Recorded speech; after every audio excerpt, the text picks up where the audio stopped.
ولكن رسول الله وخاتم النبيين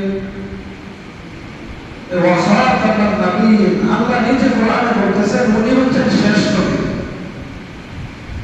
রাসূলুল্লাহ সাল্লাল্লাহু আলাইহি ওয়াসাল্লামের হাদিস নবীজি সাল্লাল্লাহু আলাইহি ওয়াসাল্লাম হাদিসের মধ্যে বলেন আনা খাতামুন নাবিয়্যিনা লা নাবিয়্যা বাদি নবীজি সাল্লাল্লাহু আলাইহি ওয়াসাল্লাম বলেন আমি শেষ নবী আমার পর আর কেউ নবী আসবে না আর কোনো নবী আসবে না এটা কার কথা নবীজির কথা আমাদের এই যুগে আজকে নবীজি চলে যাওয়ার 1450 বছর আগে 1450 বছর পরে এখনো কিন্তু কিছু মানুষ বলে না আমি নবী কাদিয়ানি আমাদের দেশে যে কাদিয়ানি দাবি করে না নবী নাউজুবিল্লাহ যেখানে আল্লাহ এবং আল্লাহর রাসূল দুজনেই বলেছে যে উনি শেষ নবী পরে কোনো নবী নাই সেখানে কাদিয়ানি নবী দাবি করে সে কখনো নবী না যে নবীর কথা তো বলতেছি আল্লাহ পাক আমাদের নবীকে দুনিয়াতে পাঠায় নবুয়তের দরজা বন্ধ করে দিয়েছে উনি হচ্ছেন শেষ নবী মুহাম্মদুর রাসূলুল্লাহ সাল্লাল্লাহু আলাইহি ওয়াসাল্লাম ওনার উম্মত আমরা আল্লাহ পাক রব্বুল আলামিন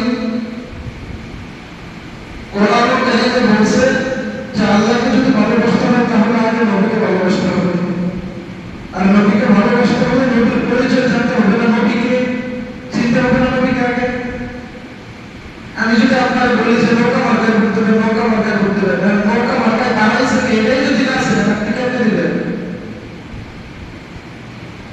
আগে তো চিনতে হবে তাই না আসলে নবীজিকে চিনি আল্লাহ পাক রব্বুল আলামিন ওনার ওসিলাতে দুনিয়া বানাইছে এক নাম্বার দুই নাম্বার কথা হচ্ছে আল্লাহ পাক রব্বুল আলামিন আমাদের নবীকে অনেকগুলো অলৌকিক মুজিজা দিয়েছেন আমার আপনার নবী কিন্তু এমনিতেই দুনিয়াতে আসা না ওনাকে আল্লাহর কাছ থেকে চায়া তারপরে নিয়ে আসা হয়েছে উনি আল্লাহ এমনি পাঠায় দেন আল্লাহর কাছ থেকে চায়া তারপরে আসছে চাইছে কে একটা ঘটনা বলি মনে করেন এক এলাকায় বাবা অনেক বড় লোক আবার একটা মাত্র মাইয়া ওই বাবা মেয়েকে যদি কোনো ঘটক অথবা অন্য কেউ ছায়া বলে যে ছেলে ভালো মানে বিয়ের সম্পর্ক নিয়ে যায় বাবা সহজে কিন্তু রাজি হবে না বলবে কি ছেলেকে বাবা কারণ কি মেয়ে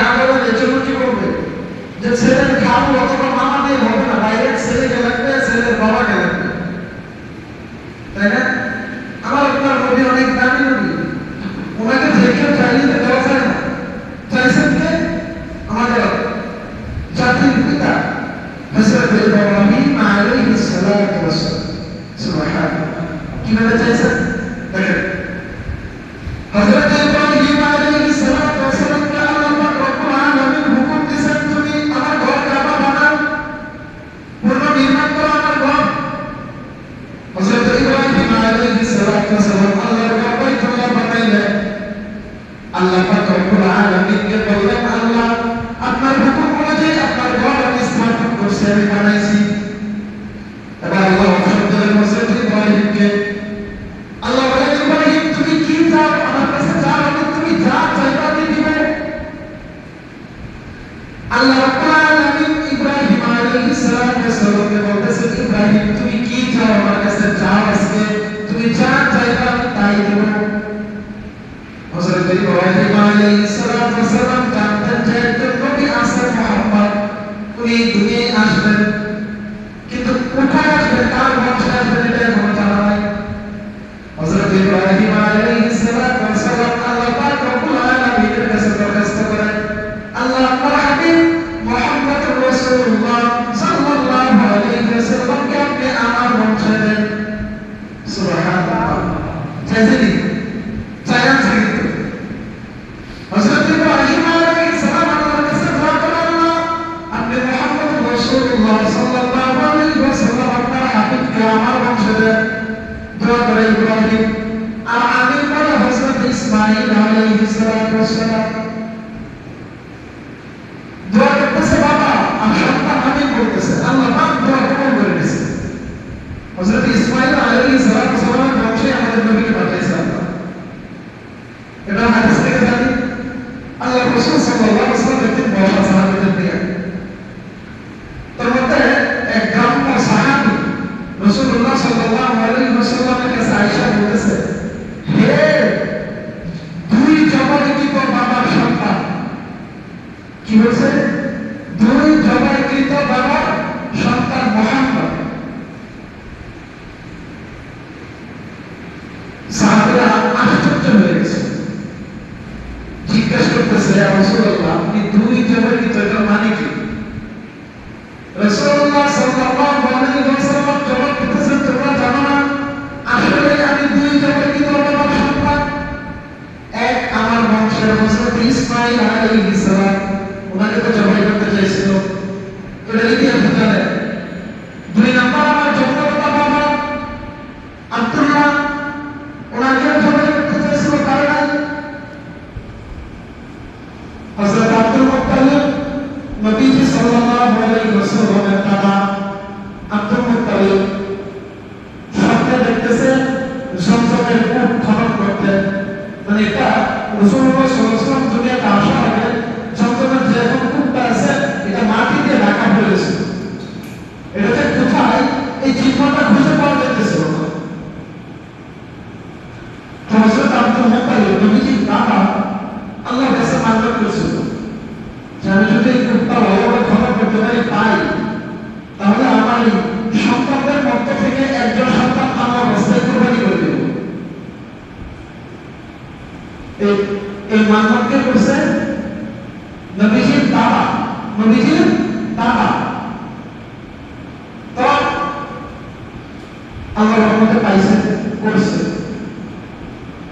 করার পর আমার মনে হয়েছে যে আমি তো আল্লাহর কাছে করছিলাম, মান্যত করছিলাম, যাতে আল্লাহর রাস্তায় আমার এক সন্তানকে কুরবানি দেব।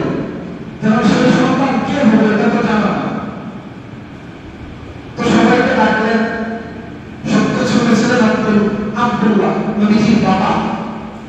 তো সবাইকে ডাকলেন, বলতেছেন যে আল্লাহ পাকের আল্লাহর রাস্তায় আমি বলছি যে আমি যদি কূপটা ভালোভাবে খনন করতে পারি, তাহলে আমি আল্লাহর রাস্তায় তোমাদের মধ্যে থেকে একজনকে আল্লাহর রাস্তায় কুরবানি দেব। সবাই না, কেউ রাজি না। তো নবীজির দাদা আব্দুল্লাহ লটারি দেখলেন, লটারি করছে, ওখানে আসছে আব্দুল্লাহর নাম, নবীজির বাবার নাম আসছে, নবীজি সাল্লাল্লাহু আলাইহি ওয়াসাল্লামের বাবার নাম আসছে। এখন ওনারা কুরবানি দিবেন। নবীজি সাল্লাল্লাহু আলাইহি ওয়াসাল্লামের ফুফু আমাদের মক্কাবাসী অনেক মানুষ ছিল, হযরত আব্দুল্লাহকে অনেক ভালোবাসতেন, অনেক ভালো জানতেন, অনেক মহব্বত করতেন। তাই সবাই মিলে আব্দুল্লাহ নবীজির বাবাকে বলছেন যে আব্দুল্লাহকে আপনি কুরবানি দেন না, এটা বদলে অন্য কিছু দেন। উনি এক কথা যে না, আমি বলছি যে আমার 10 সন্তানের এক সন্তানকে আল্লাহর রাস্তায় কুরবানি দিবই। আর এখন লটারির মধ্যে আব্দুল্লাহ নাম আসছে, মানে তাকে আমি কুরবানি দেব। বুঝতে পারতেছেন না কোনোভাবে। তো বলছেন যে কাজ করেন, আপনি একদিকে কোন দেখেন, আরেকদিকে আব্দুল্লাহ নাম লেখেন, দেখেন কার নাম আসে। ইতিহাসের মধ্যে আসছে এভাবে ওটার নাম আব্দুল্লাহ নাম, এভাবে লিখতে লিখতে লিখতে লিখতে 100 ফুট দেখছে, আর দেখছে আব্দুল্লাহ নাম। তখন কি আসছে ওটার নাম? তখন হচ্ছে আব্দুল্লাহকে বাচ্চা 100 ফুট কুরবানি দিয়েছে। এজন্য বলা হয় দুই জনের কিন্তু বলা সন্তান মুহাম্মদ রাসূলুল্লাহ সাল্লাল্লাহু আলাইহি ওয়াসাল্লাম। তো বলতেছিলাম নবীজিকে চায়া আনা হয়েছে, এমনিতে আল্লাহ দেয় না। নবীজি সাল্লাল্লাহু আলাইহি ওয়াসাল্লাম দুনিয়াতে আগমন করছেন। আল্লাহ পাক রব্বুল আলামিন এই দুনিয়াতে আগমন করার আগে অনেক কয়েকটি ঘটনা ওনার মায়ের সাথে ঘটাইছেন। মা আমেনা বলেন যে আমি যখন কূপের থেকে পানি উঠাইতে যাইতাম, পানি অনেক নিচে ছিল, পানি অনেক নিচে থাকতো, কিন্তু আমি যখন কূপের পাড়ে যেতাম ওই নিচের পানি উপরে চলে যেত। সুবহানাল্লাহ। কেন আসতো? কেন আসতো? পানি যেন নবীজিকে পেটে নিয়ে ওনার মা যেন কোনো কষ্ট না করে। আর সবচেয়ে বড় বিষয় হচ্ছে নবীজি সাল্লাল্লাহু আলাইহি ওয়াসাল্লাম মা আমিনার গর্ভে ছিলেন। ওনার আমাদের সাধারণত মা বোনদের গর্ভবতী হলে তাদের কিন্তু দেখতে বোঝা যায় যে গর্ভবতী। মা আমিনাকে দেখলে বোঝা যাইতো না যে উনি গর্ভবতী। সাধারণ মানুষের মধ্যে ছিল। তো অনেক অলৌকিক ঘটনা আসছে। মা আমিনা বলেন, আমি যখন বাসা দিয়ে হাইটে যেতাম, পাখিরা আমার মাথার উপর দিয়ে যাইত না। কেন যাইত না? যদি বেয়াদবি হয়, যদি বেয়াদবি হয়। নবী কিন্তু এখনো দুনিয়াতে আসে নাই, শুধুমাত্র গর্বে দুনিয়াতে আগমন করছে। বাবা নাই, এতিম। এতিম না? এতিম নবী মুহাম্মদ রাসূলুল্লাহ সাল্লাল্লাহু আলাইহি ওয়াসাল্লাম। তখনকার নিয়ম ছিল কি, যে সন্তান হওয়ার পর ওই সন্তানকে অন্য জায়গায় দিয়ে দিবে 5 বছর, মানে অন্য জায়গায় লালন পালন করবে। তো যেই আসে ওই গরিব বলে কেউ নিতে চায় না, আমাকে কেউ নিতে চায়। একজন আসছে সর্বশেষ খালিদা সাদিয়া রাদিয়াল্লাহু তাআলা, উনি আসছেন। উনি এসে খোঁজ খবর নিয়ে দেখে এই একটা বাচ্চা এসে তাও আবার গরিব। তো উনি ভাবলেন কি, যে যেহেতু আসছি এত দূর থেকে, বাইরের থেকে এত দূর থেকে আসছে, একটা নিয়েই যায়, গরিব হোক আর যেমনই হোক। আর উনি যেই সাওয়ারি দিয়ে আসছিলেন, মানে যে গাধাটা দিয়ে আসছিলেন, ওই গাধাটা ছিল অনেক দুর্বল, এই জন্য ওরা আসতে দেরি হয়েছে। তো নবীজি সাল্লাল্লাহু আলাইহি ওয়াসাল্লামকে নিয়েছেন। মা হালিমাতুস সাদিয়া নবীজি সাল্লাল্লাহু আলাইহি ওয়াসাল্লামকে নিয়েছেন লালন পালন করার জন্য। নবীজি সাল্লাল্লাহু আলাইহি ওয়াসাল্লামকে নিয়ে যখন গাধার উপরে চড়িয়ে বসছে, গাধা আগের চাইতে আরো সতেজ হয়ে গেছে। সুবহানাল্লাহ। কেন হয়েছে? ওই আমার নবী বসছে, শিশু নবী মুহাম্মদ রাসূলুল্লাহকে নিয়ে, মনে করেন এই যে দুধমা হালিমাতুস সাদিয়া, ওই যে আগে যারা চলে গেছে তাদেরকে পাস করে চলে গেছে, তাদেরকে পিছনে ধরে আগে চলে গেছে। এত বড় কথা বলেছিল না। এটা হচ্ছে নবীজি, সম্পূর্ণ নবীজির মর্যাদা। তো বলতেছি, নবীজি সাল্লাল্লাহু আলাইহি ওয়াসাল্লামকে চিনলে নবীজিকে ভালোবাসা করবে। একটা ঘটনা বলি, নবীজি সাল্লাল্লাহু আলাইহি ওয়াসাল্লাম নবুয়ত পাওয়ার পর মক্কার কাফেররা রাসূলুল্লাহ সাল্লাল্লাহু আলাইহি ওয়াসাল্লাম কালেমা দাওয়াত দেয়। মক্কার কাফেররা বলে যে, মুহাম্মদ তুমি যে নবী, এটা একটা প্রমাণ দাও। কি দাও? তুমি যে নবী, এটা একটা কি দাও? প্রমাণ দাও। রাসূলুল্লাহ সাল্লাল্লাহু আলাইহি ওয়াসাল্লাম খোলা আসমানের নিচে দাঁড়াইছে।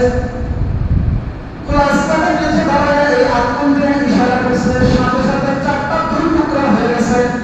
সুবহানাল্লাহ। সাথে সাথে 4টা দুই টুকরা হয়ে গেছে। সাহাবা আজমাইন এবং এই মক্কার কাফেররা সবাই দেখতেছে 4 দুই টুকরা দুই দিকে, আর মাঝখানে দেখা যাচ্ছে হেরা গোলাম, যেখানে নবীজি সাল্লাল্লাহু আলাইহি ওয়াসাল্লামকে নবুয়ত দিয়েছেন আল্লাহ। ওই হেরা গোলাম, এই 4 দুই টুকরা দুই দিকে, মাঝখানে হেরা গোলাম দেখা যাচ্ছে। এটা মক্কার কাফেররা দেখছে। আমার নিজে করে বলতেছে, এর কথা হচ্ছে সাত ওয়া শাক্কাল কমার, যে কিয়ামত অতি নিকটে। 4 দুই টুকরা হয়ে গেছে, কিয়ামত অতি নিকটে। এই আল্লাহ রাসূল যখন এই অলৌকিক ঘটনা ঘটাইছে, কাফেররা তখন কি বলছে জানেন? মুহাম্মদ জাদুকর। নাউযুবিল্লাহ। শুকর বলছে মুহাম্মদ জাদুকর। এটা ছিল নবীজির মুজিজা। হযরত জাবের রাদিয়াল্লাহু তাআলা বর্ণনা, তিনি বলেন, আমরা সাহাবীরা যুদ্ধে গেছি, হুনাইনের যুদ্ধে। ওইখানে মুসলমানদের পানির সংকট হয়ে গেছে, পানি শেষ হয়ে গেছিল। না খাওয়ার পানি ছিল, না অজু করার পানি ছিল। আমাদের খুব কষ্ট হয়েছিল পানির জন্য। ইতিমধ্যে দেখেন রাসূলুল্লাহ সাল্লাল্লাহু আলাইহি ওয়াসাল্লাম একটা চামড়ার ব্যাগের মধ্যে পানি, ওটা দিয়ে রাসূলুল্লাহ সাল্লাল্লাহু আলাইহি ওয়াসাল্লাম ওযু করছেন। সকল সাহাবী নবী সাল্লাল্লাহু আলাইহি ওয়াসাল্লামের সামনে আছে। নবী সাল্লাল্লাহু আলাইহি ওয়াসাল্লাম সাহাবীদেরকে জিজ্ঞাসা করতেছেন, তোমরা এখানে কেন? সাহাবা আজমাইন জবাব দিতেছেন, ইয়া রাসূলুল্লাহ, আমাদের কারো কাছে পানি নাই, খাবারও পানি নাই, ওযু করার মতো পানি নাই। সাহাবা আজমাইন বলেন, রাসূলুল্লাহ সাল্লাল্লাহু আলাইহি ওয়াসাল্লাম, এই যে দেখেন এই হাতের পাঁচটা আঙ্গুল এই যে এইভাবে, ওই যে রাসূলের কাছে যে চামড়ার ব্যাগ পাত্র ছিল, রাসূলুল্লাহ সাল্লাল্লাহু আলাইহি ওয়াসাল্লাম হাতের পাঁচটা আঙ্গুল ওই চামড়ার ব্যাগের মধ্যে এইভাবে ধরছে। হযরত সাহাবা রাদিয়াল্লাহু তাআলা বলেন, ওই রাসূলের পাঁচটা আঙ্গুল থেকে ঝর্ণার মতো পানি বের হইতেছিল। সুবহানাল্লাহ। হযরত সাহাবা রাদিয়াল্লাহু তাআলা যখন এই ঘটনা ওনার ছাত্রদেরকে বলতেছিল, ওনার ছাত্র এক ছাত্র হযরত সাহাবা রাহমাতুল্লাহি আলাইহি উনি প্রশ্ন করছে, উনি প্রশ্ন করে বলতেছে, ওই দিন আপনারা কতজন সাহাবী ছিলেন? হযরত সাহাবা রাদিয়াল্লাহু তাআলা জবাব দেয়, ওই দিন আমরা 1500 মানে 1500 সাহাবী ছিলাম। হযরত সাহাবা আরো বলে, ওই দিন যদি আমরা 1 লক্ষ সাহাবী থাকতাম তাতে আমাদের পানির কোনো সংকট হতো না। এটা ছিল রাসূলের মুজিজা, এটা আল্লাহর মুজিজা। ঝর্ণার মতো পানি বের হইতেছিল। সাহাবারা বলেন, একদম ঝর্ণার মতো আঙ্গুল দিয়ে পানি পড়তেছে। এটা হচ্ছে রাসূলের মুজিজা, এই যে নবী। আরেকটা ঘটনা, হযরত আবু তালহা রাদিয়াল্লাহু তাআলা উনি আয়েশা ওনার বিবি উম্মে সালামা রাদিয়াল্লাহু তাআলা আনহাকে বলতেছেন যে, বিবি, আমি না রাসূলের আওয়াজ শুনি না, মনে হলো রাসূল খুব ক্ষুধার্ত। আমাদের মাঝে মাঝে কিন্তু আমরা ক্ষুধার্ত থাকলে কিন্তু আমাদের কথা মতো বোঝা যায় যে আমরা ক্ষুধার্ত। কথা আস্তে আস্তে বলে না অনেকে। হযরত আবু তালহা রাদিয়াল্লাহু তাআলা ওনার বিবিকে বলতেছেন যে, আমি রাসূলের কথা শুনছি, রাসূলের কথা শুনে বুঝলাম তো রাসূল মনে হয় অনেক ক্ষুধার্ত, আমার ঘরে কি কোনো খাবার আসেনি? হযরত আবু তালহা রাদিয়াল্লাহু তাআলা ওনার বিবি বলছেন যে, হ্যাঁ আছে। উনি চটের কয়েকটা রুটি বের করে দিচ্ছেন। ওই হাদিস বর্ণনা, এই দুইজনের ঘটনা হাদিস বর্ণনা করতেছেন হযরত আনাস রাদিয়াল্লাহু তাআলা। উনি দেখতেছেন সব, এই যে ওনার বিবি আর স্বামী আর স্ত্রী কি করতেছেন এগুলো সব হযরত আনাস রাদিয়াল্লাহু তাআলা দেখতেছেন। তো বিবি বের করলেন, ওই চটের কয়েকটা রুটি বের করে হযরত আনাস রাদিয়াল্লাহু তাআলা মুখে দিলেন।